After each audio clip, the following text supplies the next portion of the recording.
Hello and welcome to a tropical early warning. This is for a invest in the Atlantic following Irma, and this early tropical warning is just here to show you that there is another hurricane that could be coming up behind it. Before this video does start, this is proudly sponsored by Floyd Glass and Window. Check them out in the link below. Let's go right into it right now. Here's what we can see most clearly. So we have Irma right around here, and we can see the storm. It's probably going to be taking this track, something like that. And then we can also see this storm down here. This is actually an invest. This could become Tropical Storm Joe's, and this would be really what would turn into it. So this is the invest that we're worried about, and it would probably head up the Caribbean.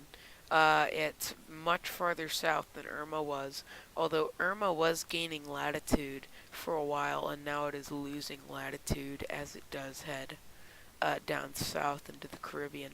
But this storm right here, let's just talk about its overall impacts. We have very dry air to the north here, and you can see the overall storm right here. So this storm is dealing with lots of dry air to the north, not much wind shear. There's wind shear being caused by these two storms being so close to each other. But still, not exactly sure what'll happen there. We also have another thing over here that could become something. It's not really looking like there's much of a chance of this being anything at this time, so we're not going to be talking about that much.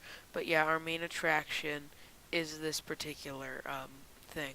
So, getting into, well, what exactly you can expect to happen with this invest. This invest is expected to probably become Jose over the next week or so. In the 5-day outlook, it does have a moderate chance. You can see the yellow being low and the orange being moderate, so as it does track on, especially through days 3, 4, and 5, it does have a moderate chance. Although I do think it does have a high chance over the next 7 days.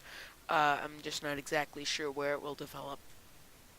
But I would not be surprised if this does become Jose. Still not a given certainty. I'd give it about a 60% chance at most, 50% chance, maybe even 40 over the next 5 days. But just over this invest life, I think it has a good chance of becoming Jose. Getting into sea surface temperatures, those are looking pretty good for this invest, this blow up of convection. Not too great if it starts to gain latitude, which is what it seems like it's doing, because it could follow the same problem Irma had, just not quite to the same extent. You can see the invest is actually where south of where Irma was when it was a major hurricane right up here. Getting into wind shear is looking like it is good for this invest. You can see Category 3 Irma up there. Looking like it will be causing some issues. But yeah, this invest here is looking as if it will probably follow in Irma's footsteps. So it won't quite be as strong as Irma, I don't think, but it will follow in Irma's footsteps. Check me out on social media at Microcasting on Facebook and Twitter. Thank you so much for watching. This is Microcasting St. Louis, signing out.